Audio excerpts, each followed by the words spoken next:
Bonjour ou bonsoir, chers frères et sœurs, en fonction de là où vous vous situez. Voilà, je suis la sœur Julie Tchendamwamba et avant de céder la parole à mon époux pour l'exhortation du jour qui, j'espère, va faire du bien à quelqu'un, eh bien, je voulais avoir un petit message d'encouragement et surtout une prière de foi avec quelqu'un. Je pense qu'il est très, très important de nous rappeler parfois les fondamentaux. Et ces fondamentaux sont d'abord que sans la foi, il est impossible d'être agréable à Dieu. Nous avons ce passage de Hébreux 11:6 qui nous dit, Or, sans la foi, il est impossible d'être agréable à Dieu, car il faut que celui qui s'approche de lui croit que Dieu existe et qu'il est le rémunérateur de ceux qui le cherchent, qu'il récompense ceux qui le cherchent. J'aimerais ce soir rappeler à quelqu'un qu'il faut absolument que nous ayons la foi. Il est triste de constater de nos jours que beaucoup de chrétiens ne marchent plus par la foi. Je ne vois pas, donc il n'y a pas. Je ne vois pas, je n'entends pas, on ne me donne pas, donc il n'y a pas. Non, nous marchons en tant que chrétiens par la foi. J'aurai l'occasion un jour de vous donner mon témoignage qui est juste extraordinaire. Et je suis bien placée pour vous dire que la foi, cette ferme assurance des choses qu'on espère et cette démonstration de celles qu'on ne voit pas est une base qui a toujours un pilier, qui a toujours son résultat. Je répète, la foi obtiendra toujours des résultats. La foi en Dieu obtiendra toujours des résultats. Le souci, c'est quand. Mais ça, il est maître des temps et des circonstances. Notre Dieu est maître des temps et des circonstances. Donc, son temps est le meilleur. Mais ce qui est certain, c'est qu'une femme de foi, un homme de foi, un enfant de Dieu qui a la foi, obtiendra toujours le résultat. Sans la foi, pardon, sans la foi, il est impossible de lui être agréable. Alors, j'aimerais que nous puissions, avant d'écouter le message du pasteur Pépé, que nous puissions faire cette prière de foi. Ce soir, s'il te plaît, ne demande rien à Dieu, si ce n'est que Seigneur, soutiens ma foi. Ne demande rien à Dieu, si ce n'est que Seigneur, soutiens ma foi, afin que je puisse affronter les difficultés, les épreuves et les défis auxquels je fais face. Car nous savons que avec l'épreuve, avec la difficulté, le Seigneur nous donne le moyen d'en sortir. Et encore, il ne nous tentera, il ne nous éprouvera jamais, jamais au-delà de ce que nous pouvons affronter, supporter et surmonter. Pourquoi? Parce qu'il est avec nous dans l'épreuve. Il n'est jamais loin. Et donc, c'est lui qui nous capacite, c'est lui qui nous donne la force de pouvoir surmonter et surtout rester ferme dans l'épreuve. Nous voulons faire cette prière à Dieu ce soir ensemble en disant, Seigneur, je veux te demander de m'aider à garder la foi. J'ai cette circonstance qui est tellement difficile. Ça fait des années que j'attends une réponse. Ça fait des années que je souffre, Dieu. Ça fait des années que je me demande, que je me pose des questions. Ça fait des années que j'attends une bénédiction. Ça fait des années, Seigneur, que je suis face à ce problème, face à ce défi. Oh Dieu, je ne te demande qu'une chose ce soir. Je ne te demande qu'une chose ce dimanche soir. Je te demande de fortifier ma foi. Aujourd'hui, je te demande, Seigneur, oui, de fortifier ma foi. Au travers de ta servante, tu nous as dit que ta parole nous rappelle que Sans la foi, il est impossible de t'être agréable. Oh Dieu, nous voulons t'être agréables. Nous voulons être agréables à toi. Nous voulons être des vases de bonne odeur. Nous voulons être, Seigneur, des chrétiens qui ne te font pas, qui ne sont pas un souci pour toi, mais qui font la fierté de notre Dieu. Nous voulons être des vases d'honneur. Nous voulons être des lumières dans ce monde d'incrédulité où tout est en doute, on doute de tout. Seigneur, nous voulons montrer que la foi en Dieu, elle demeure. Elle demeure parce que tu agis. Tu fais ce que tu veux en ton temps, mais tu n'es jamais redevable de quoi que ce soit à qui que ce soit. Tu es un Dieu fidèle qui accomplit sa parole, qui accomplit, qui réalise ses promesses parce que tu n'es pas un homme pour mentir, ni un fils de l'homme pour se repentir de ce qu'il a dit, de sa parole ou de ses promesses. Seigneur, ma foi chavire. Il y a quelqu'un qui est en train de te dire, Seigneur, ma foi chavire, ma foi a été ébranlée, ma foi a été vacillée, ma foi a été touchée. Seigneur, aide-moi à retrouver cette foi-là, la foi de la ferme assurance des choses que j'espère et la démonstration de celles que je ne vois pas. Parce que je sais qu'en son temps, tu agiras. Je sais, Seigneur, que tu accompliras tes promesses. Je sais que ta parole est pour moi certaine, qu'elle se réalisera. Seigneur, elle ne peut pas partir, ta parole, et revenir sans avoir accompli ses desseins. C'est pourquoi je te demande, Seigneur, de m'aider, Seigneur, à retrouver ma foi, la foi ferme, la foi agissante, la foi imperturbable, la foi qui demeure, la foi qui reste, quoi qu'il arrive, je reste, je crois en Dieu, j'ai confiance en Dieu, je sais que Dieu fera, je sais qu'il est sur son trône, qu'il ne ment pas, qu'il ne faillit jamais, qu'il est au contrôle de tout, il n'a pas de limite, il est le Dieu de l'impossible, il permet que ce qui est impossible devienne possible. Tu agiras, Seigneur. C'est pourquoi je te demande, Seigneur, de restaurer ma foi. Je te demande de restaurer ma foi. Oh, je fais cette prière avec quelqu'un qui me suit ce soir. Seigneur, restaure la foi de ma sœur, restaure la foi de mon frère, restaure la foi d'une famille. Seigneur, je prie, Seigneur, pour les familles chrétiennes, ces familles qui parfois ont perdu la foi, ne croient pas parce qu'elles ne voient pas. Seigneur, nous sommes de ceux, non pas qui ne croient pas parce qu'ils ne voient pas, mais de ceux qui croient parce qu'ils savent que Dieu existe et qu'il est le rémunérateur de ceux qui le cherchent. Seigneur, nous te cherchons ce soir. Une famille te cherche ce soir. C'est pourquoi, Seigneur, nous voulons te demander pardon également pour toutes les fois où nous avons douté de toi, où nous avons été incrédules, où nous avons fait plus confiance à un homme, à une femme qu'à Dieu. Toutes ces fois où tu nous as dit d'agir de telle manière, et parce que nous n'avions pas la foi, nous avons agi de manière contraire. Seigneur, pardonne-nous et fais de nous des hommes et des femmes de foi. Suscite la foi de quelqu'un ce soir. Suscite la foi d'une famille ce soir. Redresse, relève la foi d'une femme, d'un homme ce soir.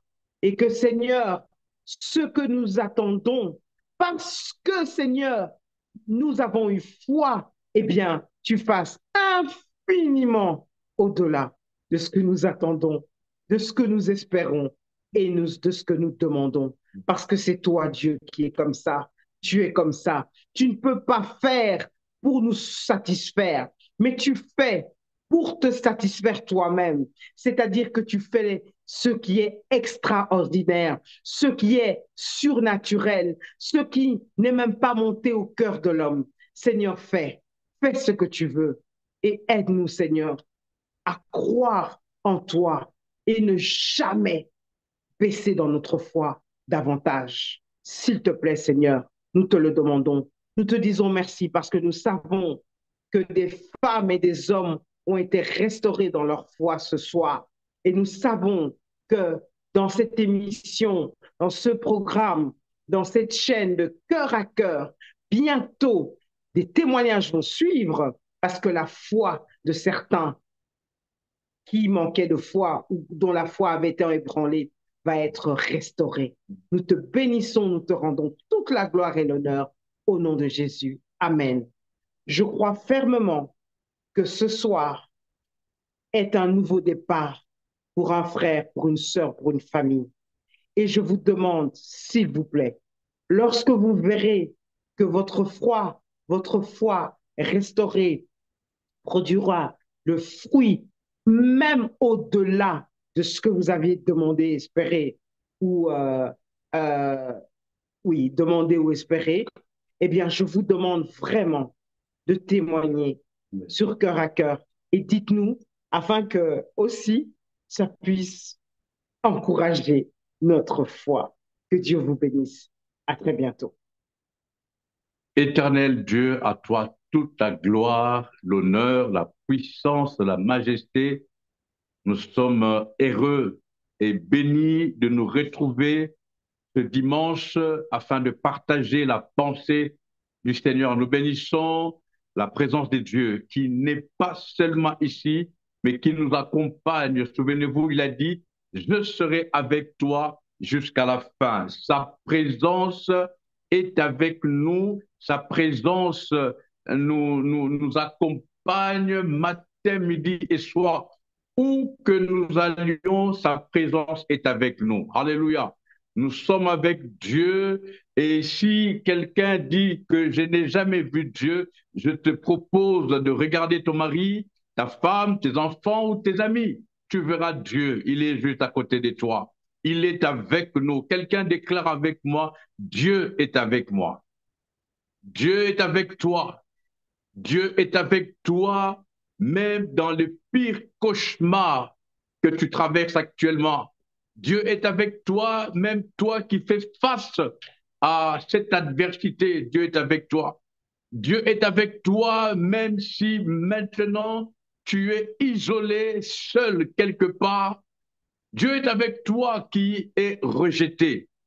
Hein? On t'a mis à l'écart comme si tu avais la lèpre, mais Dieu est avec toi. Dieu est avec toi. Je vois Daniel dans la fosse au lion, un lieu où personne, je ne souhaiterais même pas ça à mon ennemi, mais Dieu était avec lui. Dieu est avec toi. Dieu est avec toi qui aujourd'hui a peut-être reçu des mauvaises nouvelles. Excusez-moi. Dieu est avec toi. Je vois Shadrach, Meshach, Abednego dans la fournaise ardente, mais la Bible dit qu'il y avait la quatrième personne. Le Seigneur de gloire, Jésus-Christ, était avec eux. Amen. Voilà, je suis, pour ceux qui ne le savent pas, le frère Pépé, Pascal Prosper, et je suis là pour partager avec vous la pensée du Seigneur. J'aime comment mon pasteur dit le conseil divin. OK? Il y a eu réunion au ciel, le Seigneur, les anges et tous ceux qui sont là, le Saint-Esprit, Jésus-Christ, c'est une image que je donne, hein, ensemble assis, ont eu un conseil que lui appelle les conseils divins. Et il est dit ceci pour ceux qui ont leur Bible ouverte. Nous allons dans le livre de Psaumes. Nous lirons le psaume 50. Moi, j'ai lu tout le chapitre, mais je nous demande juste de lire le verset 23. Le psaume 50, le verset 23, pour ceux qui n'ont pas leur Bible, la régie nous aide à afficher le passage. J'ai fait la lecture. Le psaume 50, le verset 23, la Bible dit, c'est lui qui offre pour sacrifice des actions de grâce, me glorifie.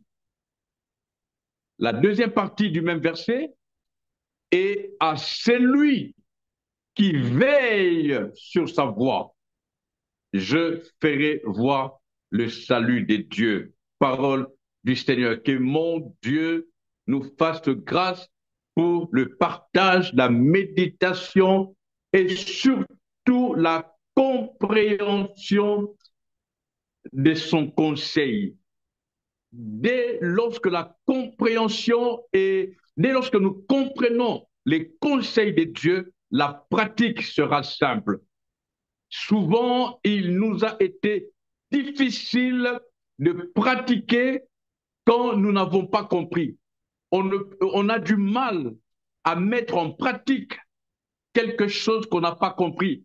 Souvenez-vous, à l'école, pour ceux qui sont comme moi, quand nous étions à l'école, il y a des formules mathématiques, physiques qui étaient la base de la mauvaise réponse. C'est-à-dire, lorsqu'on ne comprend pas la formule, on a déjà du mal comment dirais-je, à démontrer le résultat. Et je me rappelle même là, comme si c'était hier, mon professeur de comptabilité, moi j'ai fait les sciences commerciales, mon professeur de comptabilité, ce n'était pas la réponse qui l'intéressait. Ce qui l'intéressait, c'est comment as-tu eu cette réponse? Comment tu as évolué dans le schéma? Quel tableau as-tu ouvert? Qu'est-ce qu'il y avait dans l'actif, dans les passifs?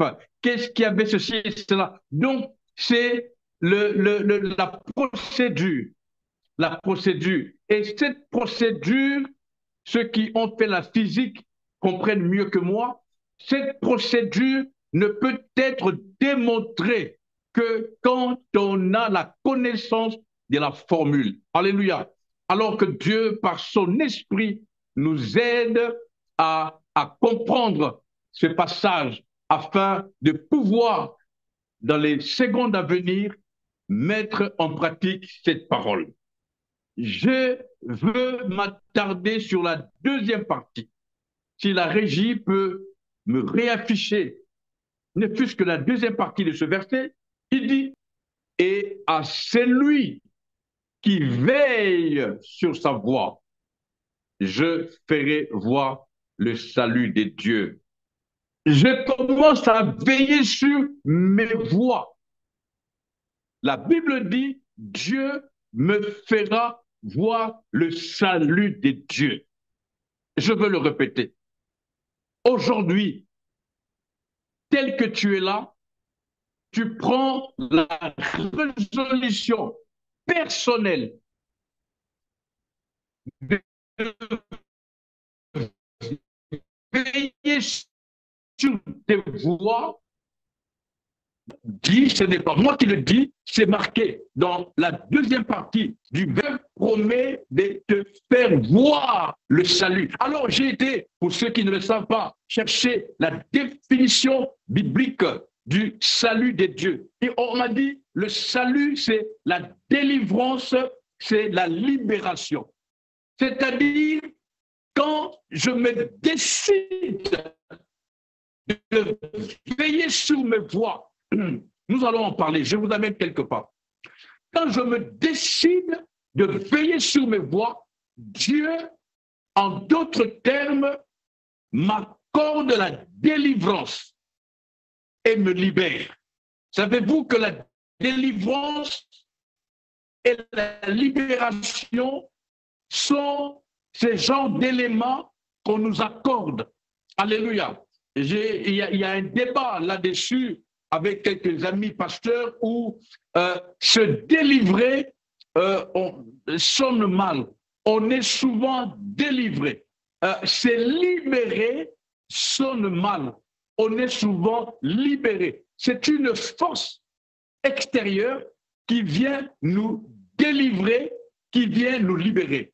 Donc, je le répéterai jusqu'à la fin de ce message, je me décide de veiller sur ma voie. Je me décide de veiller sur mes voies. Tu te décides de veiller sur tes voies, Dieu t'accorde les saluts. Les saluts de Dieu, excusez-moi. Et je vais ouvrir une parenthèse. Il faut de la repentance. Il faut de la repentance pour atteindre les saluts de Dieu.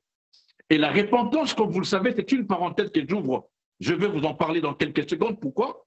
La repentance, pour ceux qui ne le savent pas, c'est le changement. C'est une sorte de métamorphose. Hein? En un mot, euh, celui qui veille sur sa voie, c'est quelqu'un qui a pris la décision de se repentir, c'est-à-dire de changer de mentalité, de se métamorphoser, de se distinguer, de ne plus être la même personne auparavant.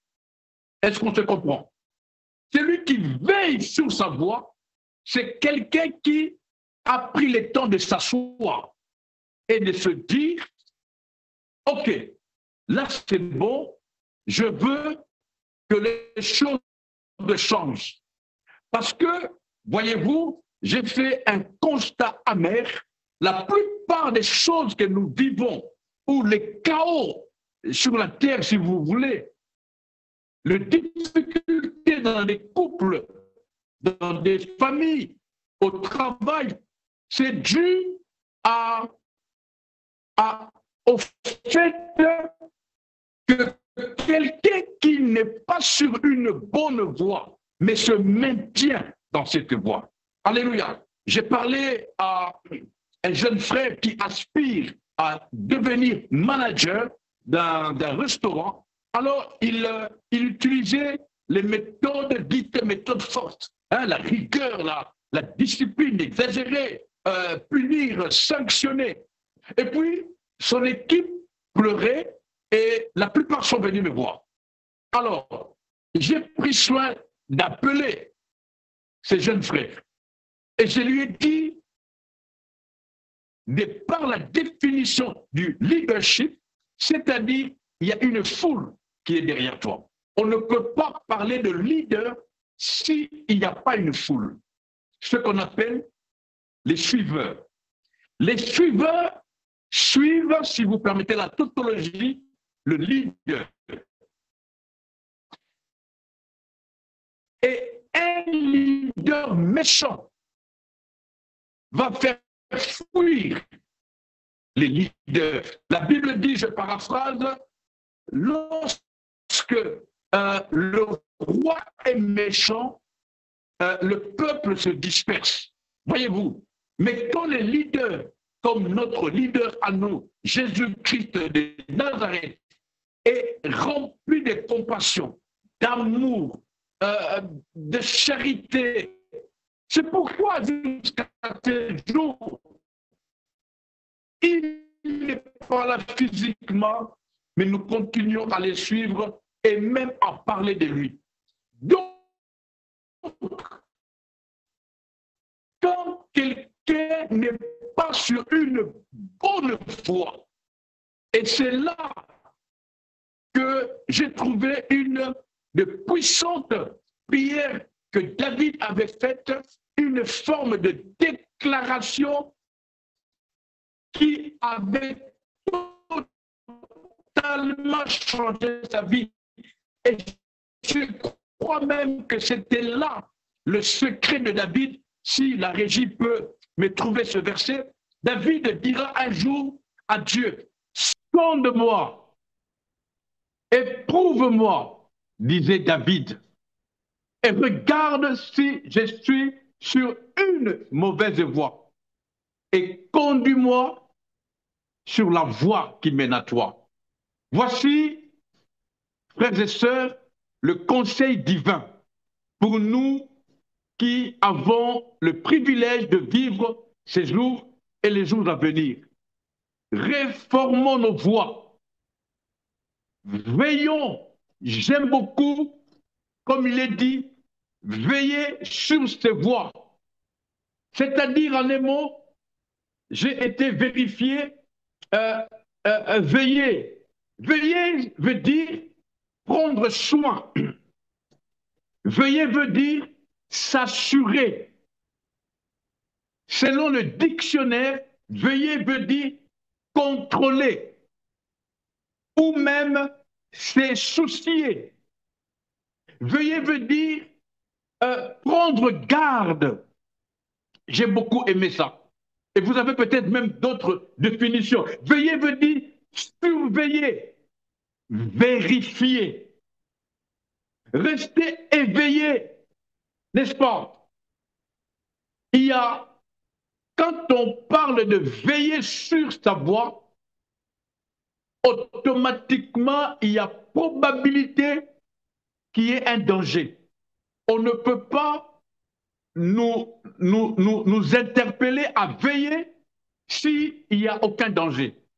La Bible dit, veillez, veillez, il y a pas plus puissant alarme comme celui-là. Je disais il y a quelques minutes, le chaos de ce monde, le chaos dans beaucoup de couples, le chaos dans beaucoup d'entreprises, le chaos dans beaucoup d'amitiés, c'est parce que tel ou tel autre n'a pas pris soin de veiller sur ses voies. Ah, quand tu ne veilles pas sur tes voies, tu risques d'être ramassé, ramassé et ne pas avoir le temps de réagir. Quelqu'un qui ne veille pas sur sa voie, c'est quelqu'un qui, qui n'a pas pris soin de contrôler sa vie.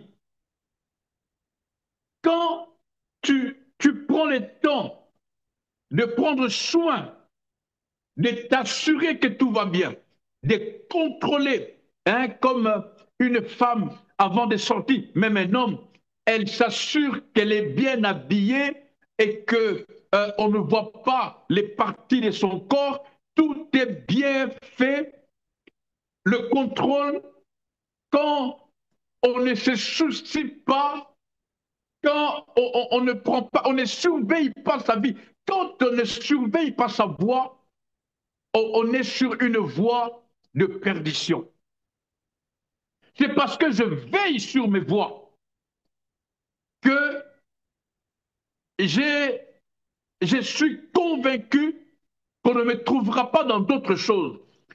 En un mot, c'est que je suis en train de nous faire comprendre que la plupart de ceux qui aujourd'hui ont connu les naufrages, ce n'est pas un coup de surprise.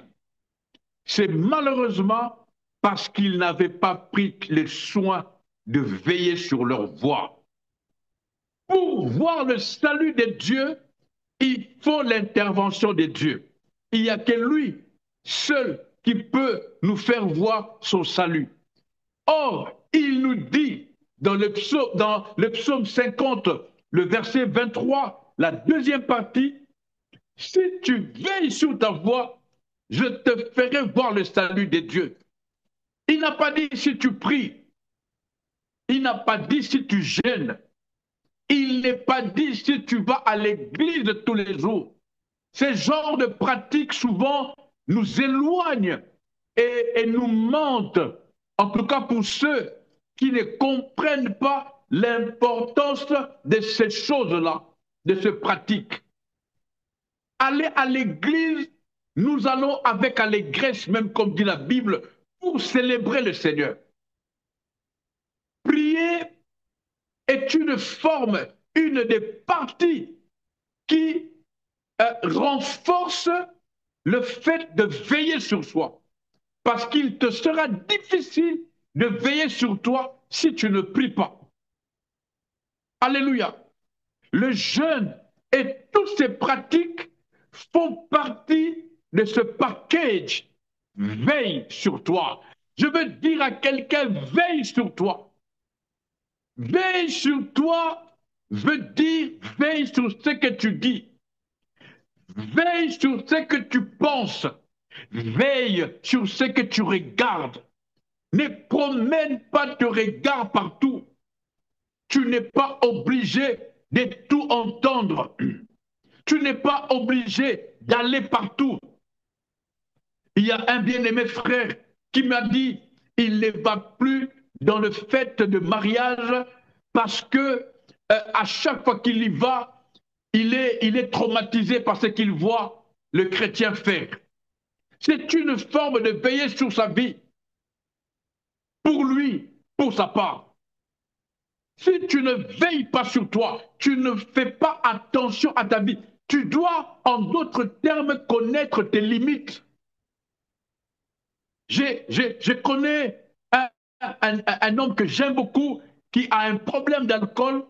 Alors, il s'est arrangé à ne plus jamais aller là où il y a des amis qui boivent ou à des endroits où il y a l'alcool à gogo. Mais parce qu'il sait qu'il risque de replonger. Veille sur toi. Si tu ne veilles pas sur toi, tu ne verras pas le salut de Dieu. Or, c'est notre finalité, c'est notre objectif que un jour nous voyions et que nous vivions tous le salut de Dieu. Veille sur toi. Tu feras beaucoup d'années dans ton travail. Veille sur toi. Tu vivras et tu connaîtras la paix dans ton couple. Veille sur tes voies. Veille sur tes voies. Tu seras un enfant fidèle pour tes parents. Veille sur toi. Veille sur tes voies. La nation te remerciera. Prends soin de toi. Assure-toi que tout va bien. Contrôle. Prends garde, surveille, vérifie, reste éveillé. Reste éveillé. Accentue une surveillance tout autour de toi. Sois sur le qui-vive. Monte la garde. Et je termine le conseil divin de ce jour avec ces mots. Monte la garde. Tu es la première sentinelle de ta vie. La Bible dit, ne savez-vous pas que vous ne vous appartenez plus? Vous avez été rachetés par un grand prix, par le sang de Jésus. Ne savez-vous pas que votre corps est le temple du Saint-Esprit? Vous n'êtes plus à vous. Vous appartenez à Dieu. Votre corps n'est pas à vous. Mon corps n'est plus à moi. Il est à Dieu. Jésus a racheté ses corps. Nous le disons dans nos prières. Nous croyons en cela. Et c'est pourquoi je le proclame. Je ne m'appartiens plus. J'appartiens à Jésus. Parce que Jésus m'a racheté de ma vaine manière de vivre. Alors que la Bible dit, j'étais considéré comme un ennemi de Dieu, comme quelqu'un du dehors. Mais Jésus est venu, il m'a racheté, il a accepté que le sang coule. Tu ne t'appartiens plus. Et voyez-vous, c'est pourquoi un passage que beaucoup considèrent dur, il est dit, c'est lui qui détruit ses corps, je le détruirai. Et souvent, quand je lis ce passage, je ne pense pas seulement au destructeur externe, mais plutôt, je pense à moi-même. Je ne sais pas pour vous, mais il m'arrive de me prêcher l'évangile. Pépé, fais attention à toi-même. La Bible dit, c'est lui, vous ne vous appartenez pas, vous êtes le temple du Saint-Esprit, c'est lui qui détruit ses corps, c'est lui qui détruit ses temples. Dieu dit, je veux le détruire. C'est-à-dire, il n'y a pas que le destructeur externe, même moi-même, si je commence à détruire ces corps, Dieu dit, je te détruirai. Et je nous appelle ce soir à prendre conscience. Nous sommes chacun pour sa part sentinelle de ta vie. La sentinelle ne dort pas. La sentinelle est là pour veiller. La sentinelle est là pour surveiller. La sentinelle est là, elle se soucie de ses corps. La sentinelle est là pour s'assurer que tout va bien. La sentinelle est là pour prendre garde, pour tenir ferme. Prends garde. tu es la sentinelle. Tu es cette personne en qui Dieu a mis sa confiance pour que tu prennes soin de ses corps dans le but d'être un vrai ambassadeur de Christ ici-bas sur la terre pour continuer l'œuvre. Tu n'es pas ici sur terre juste pour meubler cette planète. Non, nous sommes là, vous et moi, pour une mission divine. C'est pourquoi Dieu veille sur nous et il nous dit aujourd'hui à nous qui sommes là, même vous qui allez me suivre en rediffusion, veillons sur nous. Veille sur ce que tu entends. Ne laisse pas tes oreilles ouvertes à tout ce qui se dit, à toute musique. Veille sur ta langue. La Bible va jusqu'à nous dire de la tourner 7 fois. Veille sur là où tu mets ton pied. Tu n'es pas obligé d'aller partout. Veille avec qui tu passes ton temps, tes journées. Veille sur ce que tu regardes sur ton téléphone, à la télévision. Veille, veille sur ton cœur. Alléluia. Veillons, frères et sœurs. Veillons. C'est notre responsabilité. Ce n'est pas le diable. C'est notre responsabilité. Et la Bible dit à celui qui reste ferme. À celui qui reste ferme, qui veille sur sa voie, Dieu lui fera voir le salut de Dieu. Savez-vous qu'il y a beaucoup qui vont à l'église chaque dimanche? Beaucoup prient, beaucoup jeûnent, mais n'ont jamais vu le salut de Dieu. Pourquoi? Parce que prier ne suffit pas. Jeûner ne suffit pas. Aller à l'église encore moins. Mais ce qu'il faut, c'est que tout soit fait dans le but de veiller sur sa voie, et c'est ce qui nous amènera à vivre, à contempler le salut de Dieu. Je me rappelle de Joseph. Joseph était dans une situation difficile, mais Joseph a dit non, je veille sur ma voie, je ne pécherai pas, je ne pécherai pas et je ne coucherai pas avec la femme de Potiphar. Voilà quelqu'un qui a compris ce que c'est veiller sur sa voie et il a vu le salut de Dieu. Je vois Shadrach, Meshach, Abednego qui ont veillé sur leur voie. La Bible leur dit de ne jamais se prosterner devant des statues. Ils ont dit, nous allons veiller sur nos voies. Nous n'irons pas là où Dieu nous a dit de ne pas aller. Nous ne ferons pas ce que Dieu nous a dit de ne pas faire. Nous ne dirons pas ce que Dieu nous a dit de ne pas dire. C'est ça, veiller sur sa voie. C'est ce que j'appelle en un mot être sérieux avec Dieu. Quelqu'un qui est sérieux, c'est quelqu'un à qui Dieu a fait voir le salut, son salut. Pourquoi? Parce qu'il a veillé sur sa voie. Il a veillé sur ses voies. Veillons sur nos voies. Cela va nous épargner beaucoup de tracasseries. Je connais, vous savez, et même pendant que je parle, le Saint-Esprit est en train en même temps d'interpeller chacun d'entre nous. Il y a des choses que tu traverses actuellement. Ce n'est pas le diable, c'est juste toi. Tu n'avais pas veillé sur ta voie. Tu n'avais pas veillé sur toi. Tu étais, comment dirais-je, tu étais insensé. Ce n'est pas une insulte. Tu étais distrait. Tu étais négligent. Tu n'as pas été sentinelle et tu as été attrapé par le malin. Mais il n'est jamais trop tard.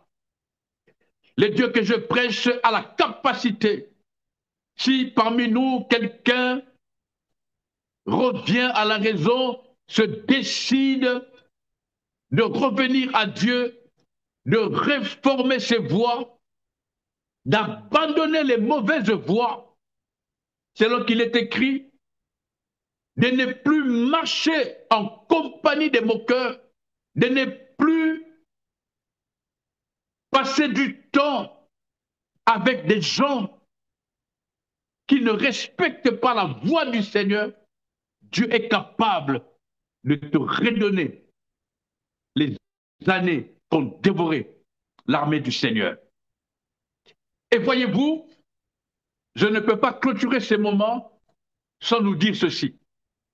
La voie par excellence, la voie la meilleure, la voie la puissante qui puisse exister sur la terre, elle a un nom, elle s'appelle Jésus-Christ de Nazareth. C'est pourquoi j'ai compris, oh, alléluia, j'ai compris pourquoi Dieu a dit, c'est lui qui veille sur sa voie, je lui ferai voir le salut de Dieu. Ce n'est pas la voie dans le sens un chemin quelconque, non. C'est-à-dire, c'est lui qui demeure en Jésus. C'est lui qui est assis en Jésus. C'est lui qui marche dans la Jésus-fiabilité. Dieu lui fera voir le salut de Dieu. La seule voie que nous avons, que nous devons connaître, que nous devons garder, s'appelle Jésus-Christ de Nazareth. Quelqu'un dit avec moi, Jésus-Christ de Nazareth. Il est la voie par excellence. Il est notre voie.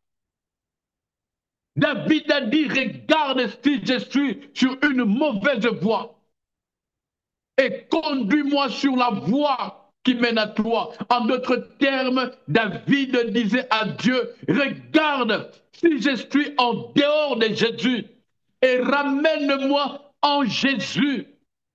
Tu ne peux voir le salut de Dieu que si tu es en Jésus. Tu ne peux palper, apprécier, contempler, adorer le salut de Dieu que si tu es en Jésus. Nul ne verra le salut de Dieu loin de Jésus, en dehors de Jésus. Le salut se trouve en Jésus. Le salut se trouve en Jésus. Il est la voie par excellence. D'ailleurs, lui-même, quand il était sur terre, il a dit, je suis le chemin. Alléluia. Je suis le chemin. Il est le chemin par excellence. Il est le chemin, le seul qui mène à Dieu. Pas à Rome, mais à Dieu. Tu veux voir Dieu, tu as besoin de Jésus. C'est pourquoi il nous est conseillé ces jours à vous et à moi de nous discipliner, de nous focaliser, de nous concentrer, de nous centrer, de mettre nos efforts réunis pour nous tenir dans la voie par excellence qui s'appelle Jésus-Christ de Nazareth, et nous verrons le salut de Dieu. Tu verras le salut de Dieu dans ton travail. Tu verras le salut de Dieu dans ton mariage. Tu verras le salut de Dieu dans tes entreprises. Tu connaîtras le salut de Dieu dans ta famille. Tu vivras le salut de Dieu dans l'éducation de tes enfants si tu restes attaché et si tu veilles à la voie par excellence qui s'appelle Jésus, Jésus-Christ de Nazareth. Il est la voie par excellence. Il est la meilleure des voies. Il est la solution. Il est la voie qui, même quand le sentier est petit, même s'il y a des blocages, cette voie, c'est elle-même qui se lève et qui nous fait traverser la vallée de l'ombre de la mort. Jésus est la seule voie qui a la capacité de se lever quand nous sommes en difficulté. Jésus est la seule voie qui est capable de nous accorder le privilège de vivre le salut de Dieu. Il n'y a pas de salut en dehors de Jésus. Il n'y a pas de salut en dehors du nom de Jésus. Le salut se trouve en Jésus-Christ de Nazareth. Alléluia. Alléluia. Est-ce qu'il y a quelqu'un parmi nous qui peut dire avec moi, Seigneur, regarde si je suis sur une mauvaise voie. Regarde si je marche dans les mensonges. Regarde si je marche dans l'impudicité. Regarde si je marche dans l'alcoolisme. Regarde si je marche dans la colère. Regarde si je suis loin de Jésus. Seigneur, regarde si je suis en dehors de Jésus. Et s'il te plaît, conduis-moi en Jésus. La solution, c'est Jésus. Conduis-moi en Jésus, Seigneur. Conduis ma famille en Jésus. Conduis mon couple en Jésus. Conduis mes enfants en Jésus. Conduis-nous en Jésus et en Jésus seul. Il n'y a pas de salut en dehors de Jésus. Il n'y a pas de salut en dehors de Jésus. Il nous arrive par mégarde à nous déstabiliser parce que, à nous sentir déstabilisés, parce que dans la faiblesse de la chair, nous avons emprunté des voies tortueuses. Nous avons suivi des voies qui ne mènent pas à Dieu. Et cela risque de nous créer des préjudices. C'est pourquoi nous disons à Dieu pardon. Quelqu'un dit avec moi pardon. Quelqu'un prie avec moi. Prie pour ta vie.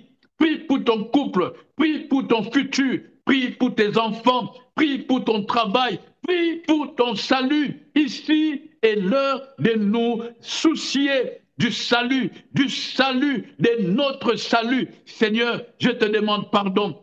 Pardon à chaque fois où je me suis laissé diriger par une voie autre que la voie qui est Jésus-Christ. Je te demande pardon parce que consciemment, j'ai emprunté une voie tortueuse, une voie qui m'a semblé belle, mais je sais que ce n'est pas Jésus. Je veux rester en Jésus.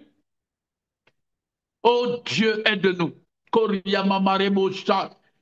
Aide-nous, Seigneur, aide-nous. Vous savez, il y a quelque chose qui me revient à l'esprit. Beaucoup sont attirés par le bling-bling. Beaucoup ont perdu le salut parce qu'ils se sont laissés impressionner par les choses de ce monde qui brillent, mais qui ne sont pas de l'or. La Bible déclare, la voie qui mène à Dieu, elle est étroite, mais large, spacieuse, celle qui mène à la perdition. Faisons attention, moi le premier.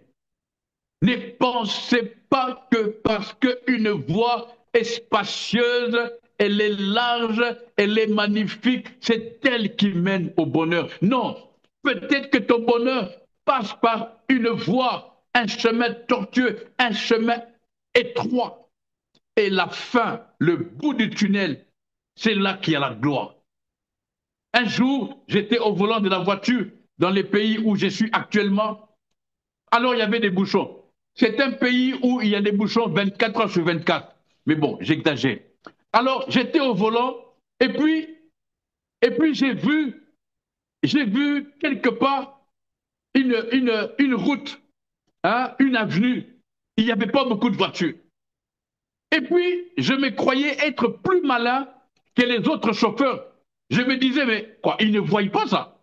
Et puis, je me suis arrangé de quitter le bouchon, l'embouteillage. Hein, il y avait des embouteillages en cascade, ça venait de partout. C'est un pays où et les motos, et les bus, et les trams, et les métros, tous roulent ensemble. Bon, c'est compliqué. Alors, je suis allé vers l'avenue là.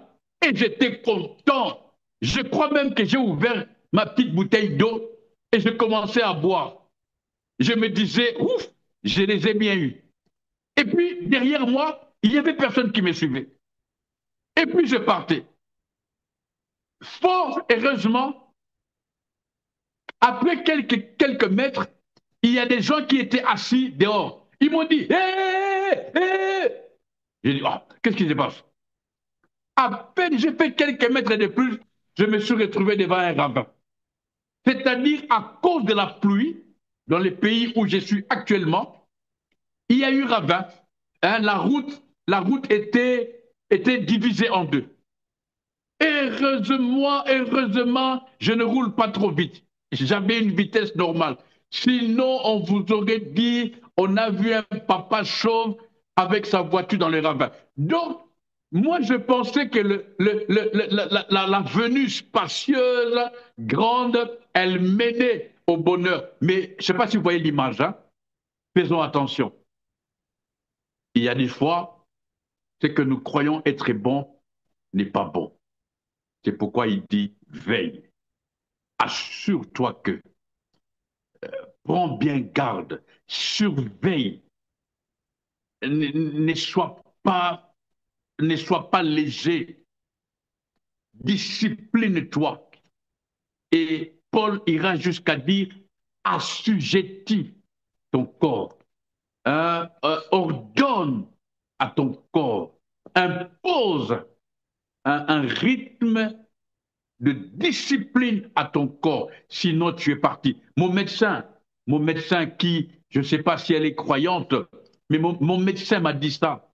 Monsieur Mwamba, vous risquez d'attraper de graves maladies avec l'âge si vous continuez à ne pas respecter votre régime, à ne pas respecter votre alimentation, et mon épouse me le répète chaque fois, à veiller sur ma santé. Nous n'avons plus 20 ans, souvent elle dit ça, nous n'avons plus 20 ans, il faut contrôler ceci, contrôler cela, faire un check-up. Vous voyez, ça n'a rien à voir avec le diable, ça n'a rien à voir avec autre chose, c'est veille. Veiller est capital. Je vous promets, mes frères et sœurs, je termine par là, c'est important ce que je vous dis. Je vous prie d'envoyer ce message à vos amis, à vos connaissances, à revisionner cette vidéo, ce message, cette exhortation, ces conseils divins où il nous est conseillé de veiller sur nos voies. Et je sais que parmi nous, il y a d'autres à qui le Saint-Esprit a ouvert d'autres brèches par rapport à cette pensée, et vous avez d'autres idées, n'est-ce pas? Parce que le Saint-Esprit, nous connaissons, il parle à chacun de nous d'un même langage, mais dans différents couloirs. Donc que chacun comprenne cela pour mettre en pratique. Veille sur ta voie dans tous les domaines de ta vie. Comme je viens de dire, même du point de vue de ta santé. Beaucoup ont pensé être ensorcelés alors que c'était juste parce qu'ils n'ont pas pris le temps de veiller sur eux. Quelqu'un m'avait dit un jour, j'espère que j'ai changé, hein, dites-moi en commentaire. Quelqu'un m'a dit, quand tu prêches, tu cries.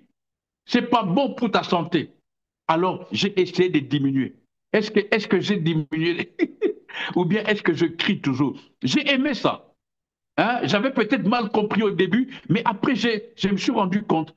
Quand je crie, ma gorge, elle devient, comme on dit, j'ai soif, et puis je respire vite. Et quand je parle doucement, tout le monde m'entend, tout le monde me comprend, et c'est bon, n'est-ce pas?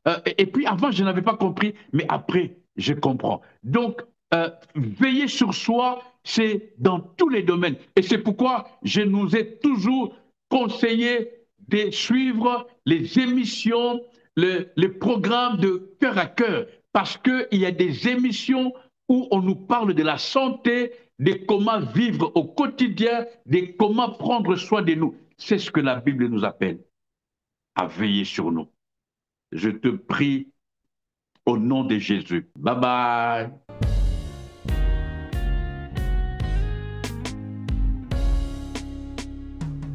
Psaume 50. Alors que, dans le psaume 49, Dieu rappelle à tous les habitants du monde la fragilité et la vanité des richesses et des honneurs, ces deux pôles d'attraction pour les hommes de tous les temps, dans le psaume 50, Dieu s'adresse à Israël, son peuple, pour lui montrer l'inutilité des sacrifices. Ceux-ci non plus ne peuvent racheter l'âme ni rendre parfait ceux qui s'approchent. Par un seul sacrifice, Dieu a scellé son alliance avec Israël. En retour, ce qu'il attend maintenant de tous les siens, c'est la louange. Psaume d'Asaph. Dieu l'Éternel parle et convoque la terre, depuis le soleil levant jusqu'au soleil couchant. De Sion, beauté parfaite, Dieu resplendit. Il vient notre Dieu, il ne reste pas en silence. Devant lui est un feu dévorant, autour de lui une violente tempête. Il crie vers les cieux en haut et vers la terre pour juger son peuple. Rassemblez-moi, mes fidèles, qui ont fait alliance avec moi par le sacrifice. Et les cieux publieront sa justice, car c'est Dieu qui est juge. Écoute, mon peuple, et je parlerai. Israël, et je t'avertirai. Je suis Dieu, ton Dieu. Ce n'est pas pour tes sacrifices que je te fais des reproches. Tes holocaustes sont constamment devant moi. Je ne prendrai pas un taureau dans ta maison, ni des boucs dans tes bergeries. Car tous les animaux des forêts sont à moi, toutes les bêtes des montagnes par milliers. Je connais tous les oiseaux des montagnes, et tout ce qui se meut dans les champs m'appartient. Si j'avais faim, je ne te le dirais pas, car le monde est à moi et tout ce qu'il renferme. Est-ce que je mange la chair des taureaux? Est-ce que je bois le sang des boucs? Offre pour sacrifice à Dieu des actions de grâce et accomplis tes vœux envers le Très-Haut. Et invoque-moi au jour de la détresse, je te délivrerai et tu me glorifieras. Et Dieu dit aux méchants, quoi donc? Tu énumères mes lois et tu as mon alliance à la bouche, toi qui hais les avis et qui jettes mes paroles derrière toi. Si tu vois un voleur, tu te plais avec lui et ta part est avec les adultères. Tu livres ta bouche au mal et ta langue est un tissu de tromperie. Tu t'assieds et tu parles contre ton frère, tu diffames le fils de ta mère. Voilà ce que tu as fait et je me suis tue. Tu t'es imaginé que je te ressemblais, mais je vais te reprendre et tout mettre sous tes yeux. Prenez-y donc garde, vous qui oubliez Dieu, de peur que je ne déchire sans que personne délivre. Celui qui offre pour sacrifice des actions de grâce me glorifie, et à celui qui veille sur sa voie, je ferai voir le salut de Dieu. Alléluia.